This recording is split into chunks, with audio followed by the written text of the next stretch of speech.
श्रीमंत थोरले बाजीराव पेशव्यांचे जन्मस्थळ असलेला डुबेरे गावातील बर्वेवाडा पाहून मी निघालो आहे आडवाटेवर असलेल्या किल्ले पट्टागडाच्या दिशेने। नमस्कार मंडळी, मी आपले माझ्या या यूट्यूब चॅनलमध्ये स्वागत करतो। मंडळी, महाराष्ट्रामध्ये तब्बल 400 पेक्षा अधिक किल्ले आहेत। त्यातील प्रमुख आणि छत्रपती शिवरायांच्या पदस्पर्शाने पावन झालेले किल्ले हे उत्तुंग सह्याद्री पर्वतरांगेत आजही छत्रपती शिवरायांच्या पराक्रमाची साक्ष देत दिमाखात उभे आहेत। यातीलच छत्रपती शिवरायांच्या आयुष्याच्या शेवटच्या काळातील एक साक्षीदार आहे किल्ले पट्टागड। चला जाणून घेऊया पट्टागडाचा शेकडो वर्षांचा इतिहास। नाशिक आणि नगर जिल्ह्याच्या सीमेवर असलेल्या अकोले तालुक्यात दुरूनच हा धिप्पाड दिसणारा डोंगर आहे किल्ले पट्टागड। सह्याद्रीतील कळसुबाई डोंगर रांगेत हा किल्ला येतो। किल्ल्यावर भरपूर माकडे असल्याचेही आम्हाला सांगण्यात आले आणि आम्हाला त्याचा अनुभव गडाच्या पायथ्यालाच आला। इथे 30 रुपये प्रवेश शुल्क द्यावे लागते। पट्टा किल्ला उर्फ विश्रामगड या किल्ल्याचे बांधकाम बहामनी सल्तनतच्या काळात इसवी सन 1347 ते 1490 साली झाले। या किल्ल्याचा ताबा नंतर येथील स्थानिक आदिवासी महादेव कोळी जमातीकडे आणि त्यानंतर अहमदनगरच्या निजामशाहीकडे गेला। 1627 मध्ये मुघलांनी हा किल्ला जिंकला, तर इसवी सन 1671 मध्ये पट्टा किल्ला मोरो त्र्यंबक पिंगळे यांनी छत्रपती शिवाजी महाराजांसाठी जिंकला आणि स्वराज्यामध्ये सामील झाला। गडाच्या प्रारंभीच गडाची माहिती देणारा स्थलदर्शक नकाशा इथे लावलेला आहे। गडाची चढाई सोपी असली तरी आत्ताच्या मावळ्यांची दमछाक होतेच। समोरच्या बाजूलाच शिवकालीन तोफ देखील आहे। 1679 मध्ये दक्षिण मोहिमेच्या अंतिम टप्प्यात छत्रपती शिवाजी महाराज जालनापूरला मोगलांवर चालून गेले।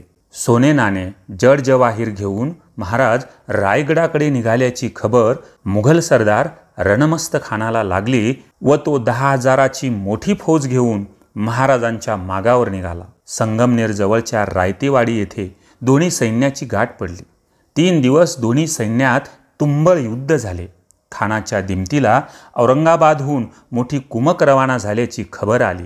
मोगलांचा जोर पाहता हंबीरराव मोहित्यांनी महाराजांना घेऊन काही फौजेसह हा पट्टागड जवळ करण्यास सांगितले। युद्ध सुरू असतानाच महाराजांनी खजिना घेऊन पुढे जायचे व बाकीच्या सैन्याने लढाई सुरू ठेवायची अशी रणनीती निश्चित करण्यात आली। सह्याद्रीच्या वाटा आडवाटा याची खडा माहिती असणाऱ्या बहिर्जी नाईक यांनी मोठ्या चतुराईने 22 नोव्हेंबर 1679 रोजी छत्रपती शिवाजी महाराजांना या पट्टा किल्ल्यावर आणले। त्यावेळी महाराजांनी या किल्ल्यावर 33 दिवस वास्तव्य केले। महाराज विश्रांतीसाठी पट्टागडावर थांबले म्हणून किल्ल्याचे नाव पडले विश्रामगड। या किल्ल्यावर घेतलेल्या विश्रांतीनंतर अवघ्या 3 महिन्यांनी छत्रपती शिवाजी महाराजांचा रायगडावरती मृत्यू झाला। हा आहे त्र्यंबक दरवाजा। त्यापुढे खोल दरी असल्याने पुढे जाण्याची हिंमत लागत नाही। विकेंड असल्याने शाळेच्या सहली आलेल्या दिसल्या। या मुलांकडे असलेल्या शाखमुळे ही माकडे त्यांचा काही पिच्छा सोडत नव्हती। थोड्याच वेळात गडावर आलो। या गडाची उंची 1380 मीटर आहे। वरती दूरवर सपाट भाग म्हणजेच हे मोठे पठार आहे। गडावरील सर्वात उंच ठिकाणी असलेली ही वास्तू शिवकालीन घुमट आहे।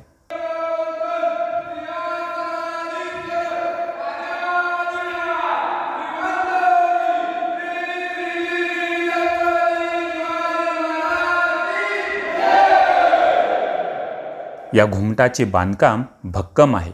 महाराजांच्या जीवनातील शिल्प भिंतीवर लावण्यात आलेले आहेत। आतमध्ये सिंहासनावरील महाराजांचा पूर्णाकृती पुतळा आहे आणि दिमतीला मावळेही दिसतात। इथेच महाराजांनी 33 दिवस विश्रांती घेतली होती। हेच ते पावन ठिकाण।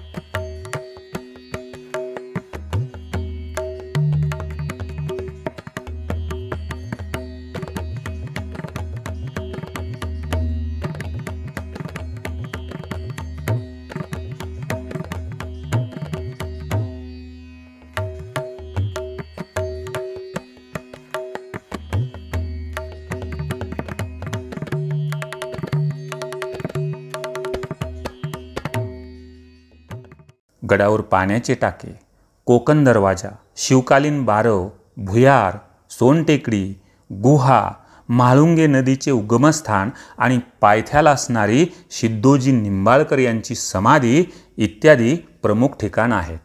महाराजांचे दर्शन घेऊन आम्ही गड उतरायला सुरुवात केली. गडावरून खालचा हा दूरवर दिसणारा हिरवागार परिसर आणि आकाशातील काळे काळे ढग असे विहंगम दृश्य पाहून अंगामध्ये उत्साह संचारू लागतो.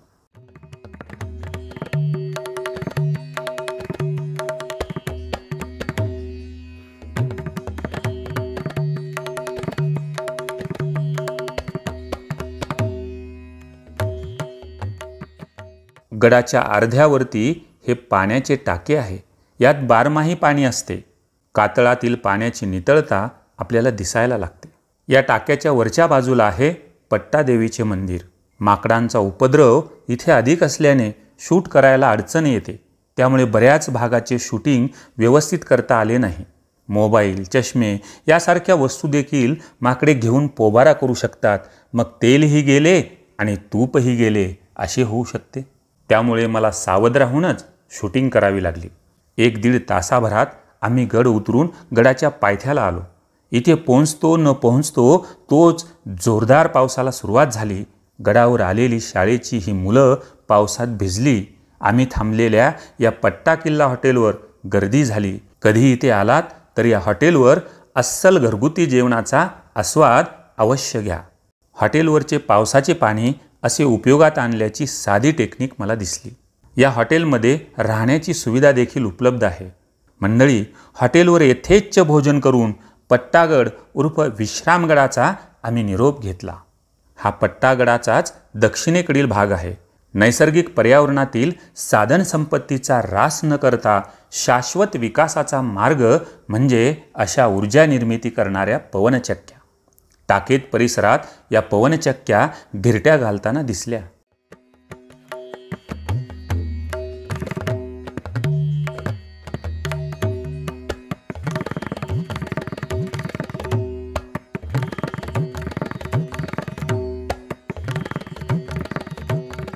आम्ही या निसर्गरम्य वातावरणाचा आनंद घेत घोटीहून समृद्धी महामार्गावर येऊन छत्रपती संभाजीनगरचा परतीचा प्रवास सुरू केला. मंडळी, अशाच नवनवीन निसर्गसुंदर व्हिडिओची अनुभूती घेण्यासाठी पाहत रहा ज्ञानदीप वेब सिरीज म्हणजेच अनुभूतीतून ज्ञानप्राप्ती. तेव्हा पुन्हा भेटू. तोपर्यंत धन्यवाद.